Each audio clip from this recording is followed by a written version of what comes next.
एक वक्त का किस्सा है। जामपुर गांव में एक जालिम बादशाह रहता था जो अपनी रियाया पर बहुत जुल्म करता था। वो अपने वजीरों के साथ जाकर गांव के लोगों से पैसे वसूल किया करता था। गांव के लोग भी बादशाह से बहुत तंग थे। बादशाह के दो खास वजीर थे जो अक्सर बादशाह को उन कामों से रोकते रहते थे। बादशाह सलामत, अगर आप बुरा न मानो तो मैं आपसे एक बात कहना चाहता हूँ। हाँ वजीर बोलो, क्या कहना चाहते हो? तुम तो मेरे खास वजीर हो। बादशाह सलामत, हमारे गांव के लोग बहुत गरीब हैं और मेहनत कश भी हैं। मैं आपसे एक दरख्वास्त करना चाहता हूँ, अगर आप इन पर जुल्म करना बंद कर दे तो इन गांव वालों को सुकून से रोजी कमाने का मौका मिल जाएगा। जी बादशाह सलामत, मैं भी यही बात कहने वाला था। तुम दोनों अपना मुंह बंद करो और अपना मशवरा अपने पास रखो।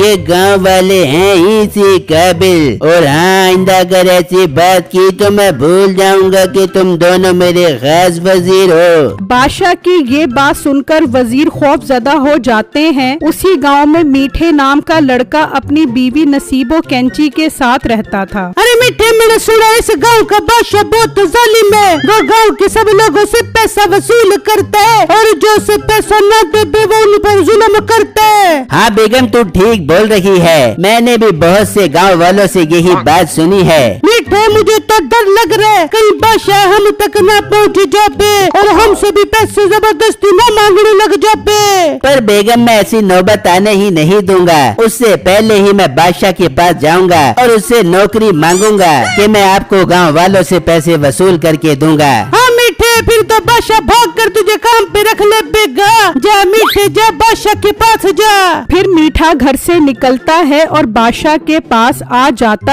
है। हाँ लड़के, तुम कौन और यहाँ क्या करने आए हो? बादशाह सलामत, मैं आपके पास नौकरी की तलाश में आया हूँ। मेरी इस गांव में बहुत दहशत है। लोग मेरा नाम सुनते ही थर थर कांपते हैं। मुझे आप काम पर रख लें, मैं लोगों से पैसे वसूल करके आपके पास लाया करूँगा। वाह लड़के, तुम तो बहुत काबिल और होशियार लग रहे हो। मुझे ऐसे ही बंदे की तलाश थी। बादशाह मीठे को काम पर रखने की हामी भर लेता है। मीठा बहुत खुश हो जाता है और खुशी खुशी घर आकर ये खुशखबरी अपनी बीवी को सुनाता है। ये सुनकर नसीबो भी खुश हो जाती है। वाह मीठे, ये तो तूने बहुत खुशी की खबर सुनाई है। अब तू बस कल से काम पे लग जा और दिल लगा के लोगों से पैसे वसूल कर।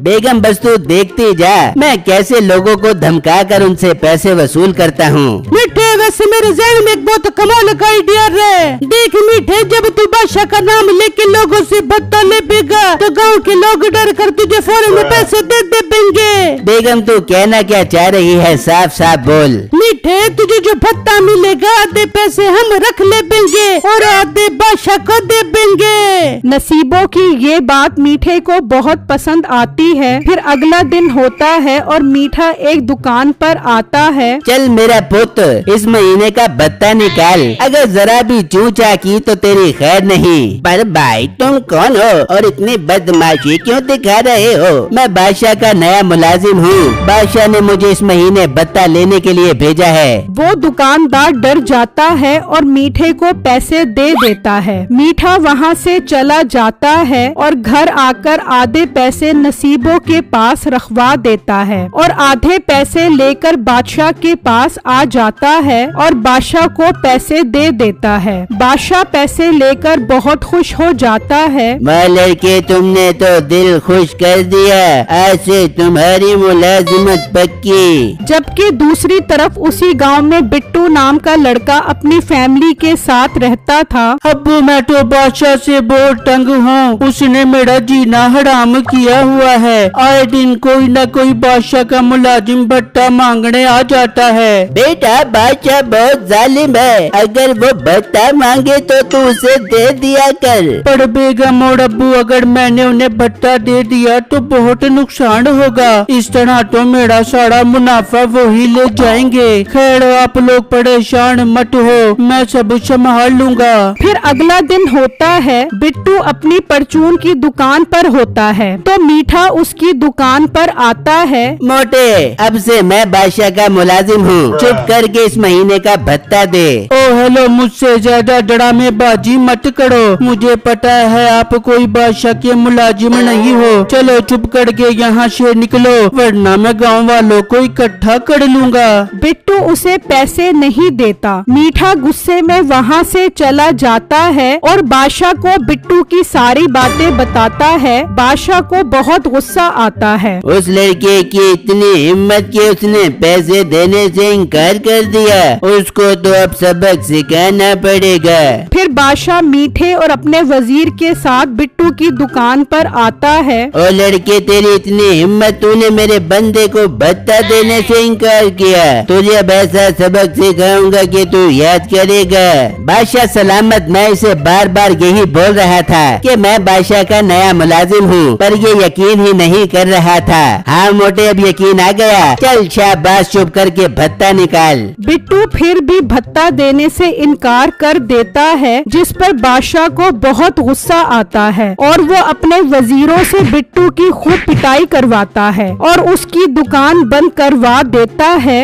बिट्टू उदास होकर घर आ जाता है। बिट्टू जी, क्या हुआ? आप इतना परेशान क्यों लग रहे हो? फिर बिट्टू उन्हें सारी बातें बताता है, जिसे सुनकर वो बहुत परेशान हो जाते हैं। बिट्टू बेटा, तू परेशान मत हो। इस जालिम बादशाह को एक दिन जरूर इसके किए की सजा मिलेगी। इस तरह कई दिन गुजर जाते हैं। एक दिन बादशाह अपने वजीरों को कहता है, मेरे वजीर, मैं कई दिनों से नोट कर रहा हूँ, मीठा जो पैसे लाकर देता है वो मुझे कम लग रहे हैं। तुम लोग एक काम करो, उस पर नजर रखो। फिर उसके वजीर चले जाते हैं और मीठे के घर छुप जाते हैं। अरे बेगम, तेरा आइडिया क्या कमाल का निकला। इस तरह अगर हम भत्ते के आधे पैसे अपने पास रखेंगे तो एक दिन हम बादशाह से ज्यादा अमीर हो जाएंगे।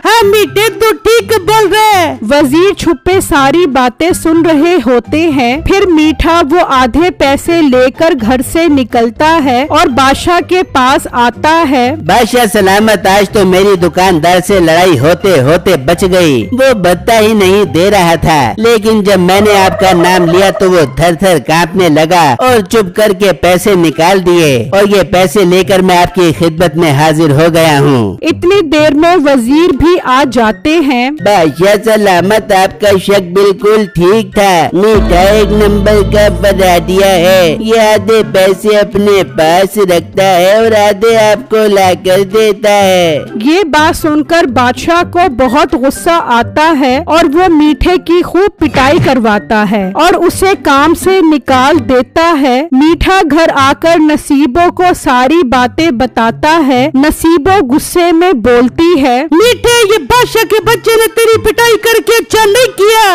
अब तू देख मैं इसे कैसा मजा चखाती हूँ कि ये याद कर बेगा। पर बेगम, हम बादशाह का कुछ नहीं बिगाड़ सकते, वो बहुत ताकतवर और जालिम है। चखा बेंगे, जरूर चखा बेंगे। मीठे, में एक काला जादू करने वाले को जानती हूँ, चल मेरे साथ उसके पास चल। फिर वो दोनों घर से निकलते हैं और वो काला जादू करने वाले के पास आ जाते हैं। जादूगर साहब, आपके जादू की चर्चा तो पूरी दुनिया में मशहूर है। आप तो काला जादू करने के बहुत एक्सपर्ट हो। जादूगर अपनी तारीफ सुनकर खुश हो जाता है। हाँ बच्चों, मेरे काले जादू के किस्से तो किताबों में छपे हुए हैं। बताओ तुम्हें मुझसे क्या काम करवाना है। जादूगर साहब, बादशाह ने मेरे साथ बहुत ज्यादती की है, उसे सबक सिखाओ। छू झड़क फुड़क। चल बच्चा, उस बादशाह को मैं ऐसा सबक सिखाऊंगा कि वो याद करेगा। फिर वो उस जादूगर को लेकर बादशाह के दरबार में जाते हैं तो उसे देखकर सब भाग जाते हैं। बस बादशाह और एक वजीर रह जाता है। जादूगर अपने जादू से बादशाह को गाय और वजीर को तोता बना देता है और उन्हें एक गार में बंद कर देता है और मीठा बादशाह और नसीबो मलका बन जाते हैं। मेरे वजीर, मैं आज तुम्हें हुक्म देता हूँ, गांव में किसी को नहीं छोड़ना, सबसे पैसे वसूल करने हैं। फिर एक दिन बिट्टू अपने घर बैठा होता है। बिट्टू बेटा, लकड़ियाँ खत्म हो गई है, तू जा और जंगल से लकड़ियाँ काट कर आ। फिर बिट्टू लकड़ियाँ काटने के लिए जाता है तो वो जंगल में चलते चलते उसी गुफा तक पहुँच जाता है जहाँ बादशाह और वजीर गाय और तोता बनकर कैद थे। बिट्टू गार के अंदर चला जाता है तो उन्हें देखकर वो हैरान रह जाता है। फिर अचानक गाय बोल पड़ती है जिससे बिट्टू की हैरत में इजाफा हो जाता है, लेकिन वो गाय और तोता अपने बारे में कुछ नहीं बताते क्योंकि उन्होंने बिट्टू पर जुल्म किया था। उन्हें डर था कि वो नुकसान न पहुंचा दे। लड़के, तुम्हारा नाम बिट्टू है और मैं तुम्हें बहुत अच्छी तरह जानता हूँ। पर गाय, आप मुझे कैसे जानती हो? मैं भी तुम्हारी तरह इंसान था, पर एक जादूगर ने हमें ऐसा बना दिया है। ओहो, ये तो बहुत बुरा हुआ आप लोगों के साथ। मुझे बताओ, मैं आपकी क्या मदद कर सकता हूँ? तुम्हारे गांव में बादशाह का दरबार है, उसके बाहर एक कुआं है, उसमें एक जादुई लाठी है, वो ले आओ, मैं तुम्हें माला माल कर दूंगा।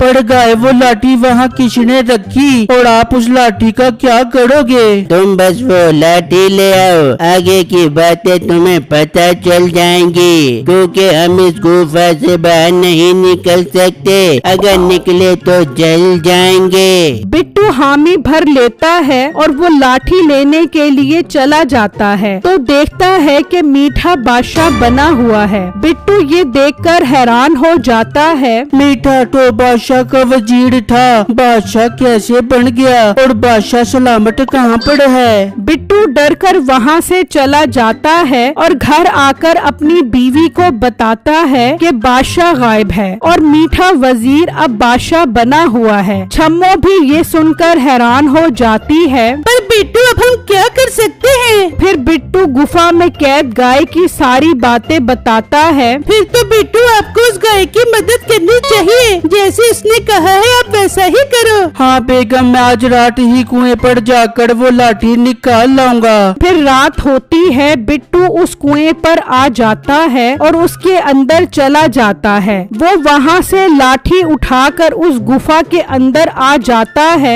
लाठी देखकर गाय और तोता बहुत खुश हो जाते हैं। बिट्टू, शुक्र है तुम लाठी ले आए हो, अब तुम ये लाठी मुझे मारो। बिट्टू जैसे ही वो लाठी मारता है तो वो गाय बादशाह बन जाती है। बिट्टू बहुत खुश हो जाता है। फिर बादशाह उसे सारी बात बताता है जिसे बिट्टू हैरत से खड़ा सुन रहा होता है। बादशाह सलामत, ये लाठी मुझे भी मारो ताकि मैं अपनी असली हालत में आ जाऊँ। फिर बिट्टू तोते को लाठी मारता है तो वो वजीर बन जाता है। बादशाह बिट्टू से माफी मांगता है और वो मीठे से इंतकाम लेने का प्लान बनाते हैं। फिर बादशाह अपने पुरखों की लाठी से जादूगर मीठे और नसीबों को बंदर बना देता है और उन्हें उसी गुफा में कैद कर देता है। और फिर बादशाह और वजीर सब गांव वालों से माफी मांगते हैं। बादशाह अब बहुत रहमदिल इंसान बन जाता है।